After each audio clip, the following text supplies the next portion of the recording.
Hello and welcome to the Augustine Institute Show.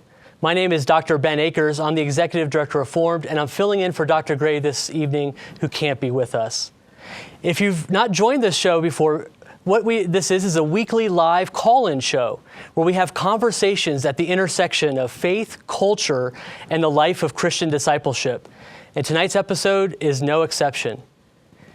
This Sunday, we're going to be celebrating an important role of someone in our life. This Sunday, we celebrate Mother's Day. And it's a secular holiday where we give flowers, we make cards, we have special meals, and we give mom a day off. But it also has a spiritual meaning behind it. And so in tonight's episode, we're going to be talking about what does the church teach about motherhood and the importance of the spirituality of motherhood, and what does it mean to be a spiritual mother?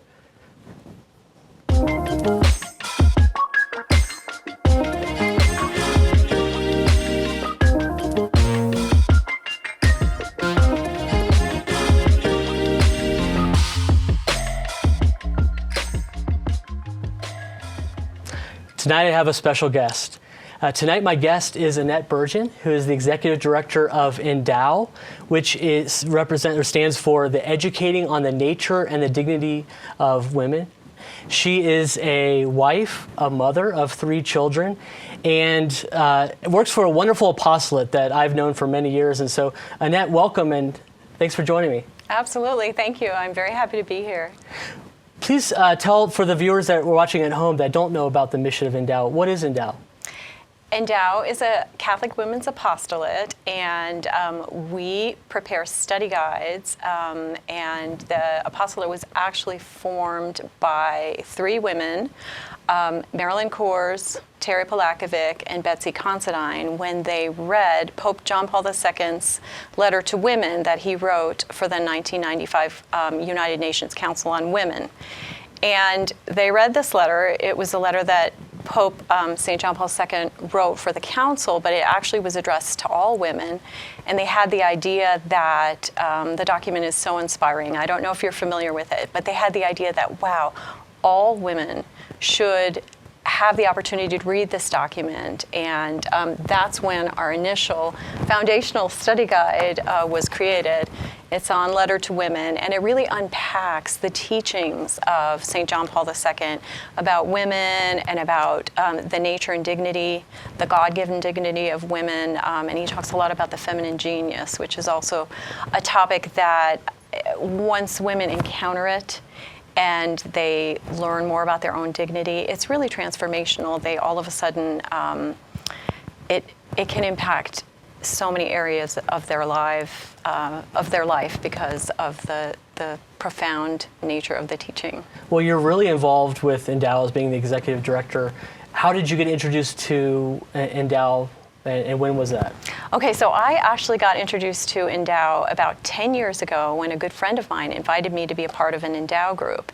And that is part of the nature of how Endow introduces these topics to women. Is we create the study guides, but then we invite women to gather in small groups. Probably between 6 and 12 is typical for an Endow group.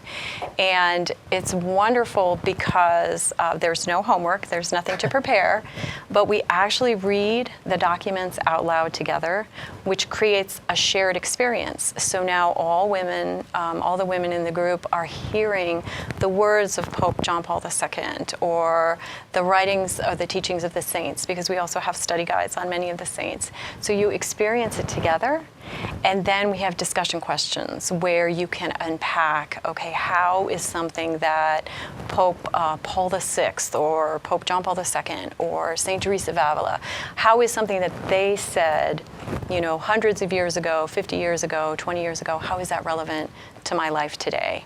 And the discussions that happen among the women in the Endow groups are really amazing, and that's really where the magic of being involved in Endow comes from. Pope St. John Paul II talks about in his document, Ecclesia in America, so the church in America, and he said, what is going to make the church in America explode? What's going to make the Christian life and the faith catch on fire? He said one of those secrets is small groups. Oh, yeah. He said because when you have, it's not just saying to talk about what you're going to do the weekend, which that does happen in small groups, but actually you're talking about good content that feeds the mind, but then the conversations that change the heart. Absolutely, and it's both and, it happens together. And what I love about Endow is it's very intellectual. It's definitely formative in that nature, but the study guides are written in such a way that something that would have been inaccessible if it was just a document posted on the Vatican website, or maybe books that were written, like St. Catherine of Siena's Dialogue or St. Teresa of Avila's Interior Castle. Those are sources that are really hard to comprehend, especially with the busyness of women's everyday life. We don't have 3 hours where we can really dig into an original source document like that, but then the Endow study makes it accessible, unpacks it, talks about what was the original intent, how it's still relevant today, and reading them together with your friends, it's a wonderful experience. Well, I'm sure that friends, that you actually do make long-time friends. Absolutely. From these relationships. Absolutely. Do you put people in small groups that are of the same kind of the life place? Do they have young children, or if they have empty nesters, or? That's a great question, because we don't put people in groups. We invite people to form their own groups, or if they don't have their own group, then they can sign up on the website, and then we will match them up. If we do match them up, we have no idea about ages. And it's really interesting because some of the most fruitful Endow groups can be made up of women at all stages of life. You can have women who are single, or women who are young mothers. You can have them come together with women who are grandmothers. And the varied life experiences that everyone brings together can make for such a rich and transformational life experience. I believe that Pope Francis has been talking about for young people to hang out with those who are further along in the golden years of their life, and for those in the golden years of life to hang out with young people, that this cross-generational conversations can be really fruitful.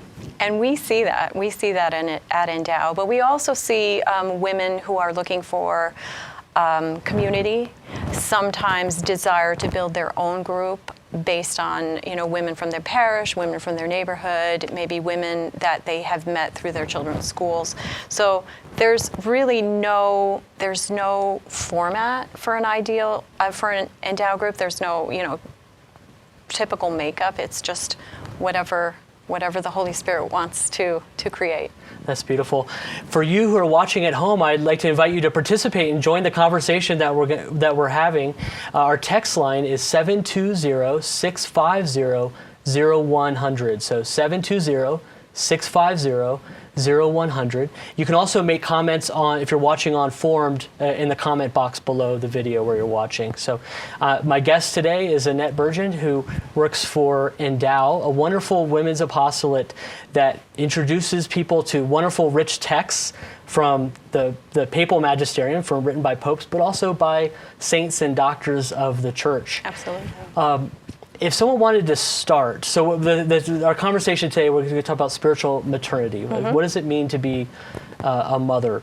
I know in my own life, blessed with a mother, and my wife and I, when we first got married, we wanted to have children from day one of our marriage, but we weren't blessed with children. So I remember going out one time in the second year of our marriage, and we went out to brunch at the same day it was Mother's Day. And we were struggling with fertility, or infertility, and the waitress was really nice, but said, are you celebrating something today? And we're like, no, and just kind of made a wound in us because we wanted to share. My wife wanted to be a mother, yes, and wasn't blessed with that. So we use that. That's a natural biological maternity. But what do we mean by the spiritual maternity? Yeah, that's a really wonderful question, because every woman in the universe is called to spiritual motherhood. And it's related to biological physical motherhood in the sense that, a biological mother will shelter a new life within her body and give birth, but then nurture that life, take care of that young soul, and raise them to be what God intended when He created that new life. So you're hoping as a mother to provide the environment and to provide all the conditions to, fully actualize this individual. But what often happens is that no mother is perfect, and we all have shortcomings, we all have deficits. So we can't always be the perfect mother, and that's where spiritual motherhood comes in, because there will be other relationships in a young person's life that will also nurture them and also bring out all of the potential that God intended when He created this particular person. And a lot of times, if spiritual motherhood isn't provided, then maybe that potential isn't able to be fully reached. So that's why there are so many souls in the world, and all women are called to become spiritual mothers, to reach out, to nurture those individuals that they encounter, whether they're young, whether they're old. Sometimes we can be spiritual mothers to our own parents as they approach the end of their life, and they start to struggle with, aging and eventually facing their own death. And a lot of times we as women become spiritual mothers to our parents. That's a beautiful insight and observation that you bring forth of John Paul II's teaching of that every woman is built, in a sense, is made in such a way, her dignity and her vocation is called to be maternal. And so we can even look at someone who's a single person, married person with children, without children, as you mentioned, grandparents, even to our own parents, and even, I think, religious sisters. Absolutely. We call them sister, but also oftentimes the superior is called mother, a mother superior. Absolutely. Our religious sisters are all spiritual mothers in a very deep sense of the word. And I also think of, at Endow, we have a charism to pray for priests.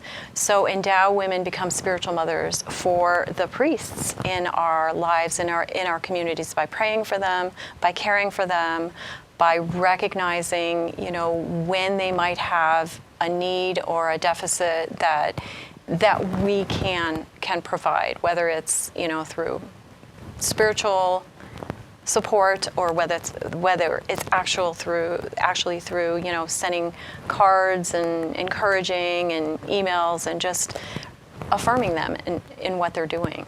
That's a beautiful way to put it, that just as there's a spiritual motherhood, there's also spiritual paternity. That we call priests fathers, that all men are called to be fatherly as well. Absolutely. A question came in while we were talking. Francisco asks, why did John Paul II feel that the dignity of women was under attack? Well, I feel like since the beginning of time that women have, because men have held the primary positions in the family, in political structures, and in society, women have not always had the opportunity, have not always had the ability to express or to become everything that our Lord intended when He created them. So there are societies where women today still are very much persecuted. There are other societies, including our own, where women are maybe just not always given all of the opportunities that men are given. So from that standpoint, I feel like John Paul II realized that there was an imbalance, and that the gift of womanhood and the gift of maternity was limited in a way that was detrimental to society. And so he, through his writings on the feminine genius and Mulieris Dignitatem, which we also have a study through an apostolic letter talking about the dignity of women and the feminine genius, was trying to almost unleash the feminine genius on the world and create a situation where all women could fulfill their full potential. One of the things I love that Pope St. John Paul II does in those letters is he's like, I'm writing directly to you as a woman, and to the women he's writing as their father, as the Holy Father. And one of the things that he does as he goes through the history, he does a quick summary of some of the history that you mentioned of how women haven't always been treated rightly by society.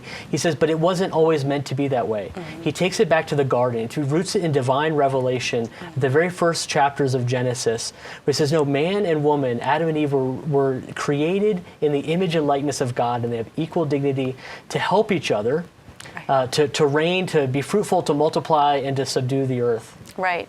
And that's an important aspect of maternity and spiritual motherhood, is that very often it's women, because of their intuition, because of their sensitivity, because of their generosity, that are more open to the aspects of the spiritual life. And so women very often end up bringing men towards the faith because they have a closer connection because of their nature. Not always. I mean, there are men that have exhibit a lot of the same qualities, but in general, very often women bring men to the faith. And so the complementarity of men and women really allows each to be who God created and to be the best version of themselves. And you see this in the scriptures. If you go through the life of Christ in the Gospels, you see that women are just naturally drawn towards Christ. And look at I call it the foot of the cross principle. Right. We have 4 women to every 1 man at the foot of the cross. Yeah. They were there. Absolutely. When everyone else ran away, his most close disciples, his apostles, the women were there. And so they give a great example of bringing people to Christ. And a question related to this is from a mom. How do I encourage my 20-year-old to nurture their spiritual life while away at college? So a mother yes. who wants to encourage the spiritual life of her daughter while they're away at college. That is so difficult because our college environments are not set up to foster the spiritual life. And I would say the best thing that that you could do as a mother of a child that's away at college is to encourage them in some way to get involved in the Catholic or the Christian community on their campus. You know, there will be a Newman Center or there'll be a focus group. There are Catholic groups available on campus. And to the extent that you can encourage them to participate and connect with other like-minded students, that community will probably be the best way to get them reconnected to their faith. That's a great response. Are there Endow groups for college students? You know, we really would like to get Endow on college campuses, and we have a few pilot programs that we're working on. The difficulty is that college communities are very transient, and so very often, you know, once you get a group started, then a year or 2 later, half the group will graduate, they'll move away. So the transient nature of the community makes it difficult to sustain those groups, but we are hoping to get more involved and get more groups on college campuses. And I think that too would be a wonderful way to foster the spiritual life of young people. Putting good material in front of them. Absolutely. Ashley asks, how do women in Scripture model spiritual motherhood to us? That's a great question. So looking at Scripture, are there any examples that we can look to? There are so many. I mean, obviously Mary. Mary is the perfect example of spiritual motherhood. And she's just so inspiring because of the way that she expressed her feminine genius. And I love to think about the wedding at Cana, where even though her son was God incarnate and he was, you know, the King of Kings and the Lord of Lords and the Prince of Peace, he needed a little nudge from his mama to actually to initiate, to start on that public ministry that he knew would ultimately lead to his death. He needed a little shove from mom. And I love that story because how typical is that? How beautifully does that express the maternity? No, absolutely. At the wedding of Cana and John, and at the end of John's gospel, where she's there, of course, yes. Looking at him and surely supporting him as he offers his life to the Father. I can't even imagine. It is difficult for me to imagine what that must be like to see your own child tortured to death. But yes, she was there, and she bore that agony with such grace. Years ago, there was a movie that Mel Gibson did called The Passion of the Christ that came out. And I remember going and seeing it in theaters and also following the conversation that took place among many Protestants that went and saw that film. And they said that film, just that especially that scene where the flashback of where Jesus falls down and Mary runs to meet him, and she remembers when he was a young boy and she ran as a mother to pick him up. Yeah. And just that flashback was just was an artistic genius moment. It was. And it opened up for many Protestants. They said, I never realized how Mary was real and was his natural mother, and how much she would have loved him in that kind of relationship. Right. That movie was brilliant, but I think one of the most amazing things from that film is how it depicted the relationship between Mary and Jesus. Yes. Because you really saw her maternity, her spiritual motherhood, her physical motherhood. It was, that's one of my favorite characters in cinema is Mary in The Passion of the Christ. He did a great job. One of the things we mentioned in your last answer was you talked about feminine genius, and Jen writes in and asks, what is the feminine genius? What does that phrase mean? That's a great question. The feminine genius was actually, the phrase was coined by, I think, Pope Pius XII. He was the first one to write about the feminine genius, but then John Paul really expounded on that. And what the feminine genius refers to is what is amazing about women. And we're talking about generality, so of course it doesn't apply 100% of the time, and the qualities of the feminine genius are also found in men, but they're those qualities that are predominantly female, and it has to do with the sensitivity of women, the availability and the receptivity of women to others. That is part of our, physical makeup as well as our emotional makeup, our intuition, our awareness, our way of perceiving, just all of the things that make women unique. And as we talked about before, the feminine genius, some of the qualities of femininity that have not had the opportunity to be expressed in all of their fullness because of the way that women have been limited throughout history. Those qualities, if unleashed on the world, could just have a dramatic impact. I mean, talk about restoring the culture, talk about the new evangelization. John Paul II saw the feminine genius as a tremendous, kind of like a sleeping giant, waiting to be unleashed on the world. And we pray that it is unleashed. And one of the phrases that he uses in his letter that just strikes me as a woman, part of her feminine genius, is a person who sees with her heart. Yeah. It's just a beautiful way of, there's a capacity and orientation to others. Absolutely, yes. That she displays. The availability and the orientation to others. Women very often, women are very interested in people, and very often can see into the heart of an individual in a way that men don't always have the same ability. So a woman may be able to intuit what is behind what's being said, what's behind an action, as well as the actual phrase or action itself. So it's part of what makes women unique. Well, we have another great question that came in. This is from Christine. Christine asks, current culture is against women having children. This mindset attacks biological motherhood. How do we see spiritual motherhood if biological motherhood is despised? That's a really, really great question. And the interesting thing is that if biological motherhood is being, let's say, not supported as much, then imagine the impact on the souls that are already here if spiritual motherhood goes by the wayside as well. Because it is very difficult. Life is difficult. It is not easy to find your way in this world. And there are so many challenges. And if spiritual mothers weren't available to help us on our journey, all of us have spiritual mothers that have helped us find our way.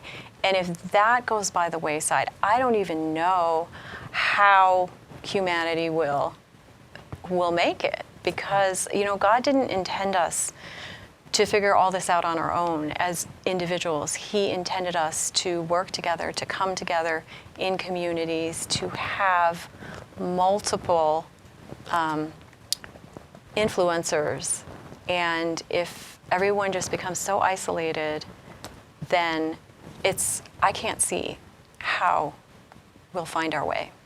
No, I think of the, as you mentioned, it's so hard to navigate the world already. Right. On the natural world. And the supernatural world is it's just a different realm, it's higher. If we need that supernatural help to navigate the world in which we live, that this world is not all we have, that we're made for another world, we're oriented to God and to spend eternity with Him, that we need the spiritual help, the spiritual mothers to help us. And I think of the role of a mother. I've been blessed with 5 children now. We've been blessed to grow our family through adoption and through biological children too, a surprise after 12 years of marriage. And one of the things that a mother does, two of the things a mother does, is she teaches her children how to talk and how to walk. Mm-hmm. And this is just the basic, we think, yeah, of course, that's what you do. But just, it's that closeness of the face-to-face, the smile. Pope John Paul II has this beautiful phrase where a mother's smile is the child's first experience of God. Absolutely. That you just get the loving image of a mother looking at her child and making goo-goo noises, funny noises, baby noises, and you don't care about that self-effacement because you just are so in love with the person in front of you that mothers are constantly putting that on display. And that's what spiritual mothers do as well. They teach us how to talk, the right language about God and the world, and how to walk, how to live in this world. Absolutely. And spiritual mothers also reflect our dignity back to us. So very often it is hard for humans to learn to understand their nature and dignity if no one ever reflects that back to them. So spiritual mothers and biological mothers become this mirror that says, you are a beloved son or daughter of God. You are amazing. You are, made in the image and likeness of God, and you are worthy of love, and I love you. And that knowledge itself is so empowering and so transformational. So as part of God's plan, He gave us women to serve as spiritual mothers to us. What are some women that you could, for someone at home that wants to look to maybe saints in our church's tradition, who would you recommend, maybe through studies of Endow or other women, if they want to explore of, when I look at somebody, this is a model of spiritual motherhood? Right. Well, your mind automatically goes to the 4 female doctors of the church. So we have Saint Teresa of Avila, who's one of my personal favorites. She's in the 16th century. Right, exactly. And she's kind of shepherded me for many years now. We have St. Catherine of Siena, who was a lay woman, but that had tremendous influence and exhibited her feminine genius in an unbelievable way. And then we have St. Therese of Lisieux, of course, who is the little flower whose feminine genius is very well known through her autobiography, A Story of a Soul. And then the 4th female doctor of the church is relatively obscure, St. Hildegard of Bingen. Yeah. But we have Endow studies on 3 of the 4, and we're in the process of writing one on the 4th. So if you're interested in learning about these 4 amazing feminine geniuses, you can always go to our website, www.endowgroups.org, and look at the studies. Is that where someone would want to go if they wanted to join a group as well? Absolutely. Okay. There's a page on our website called Groups. If you go to our website, there's a page where you can actually sign up to join a group, or you're more than welcome, anyone who's interested in Endow, to gather a few of your closest friends and start your own Endow group, choose a study.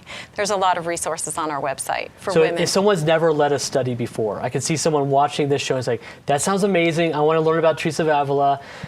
The resources there, but I don't know what to do, how to ask questions. Yeah. Is that all available to them? Absolutely. You can go to the website, but we always say that the study guide itself is the expert.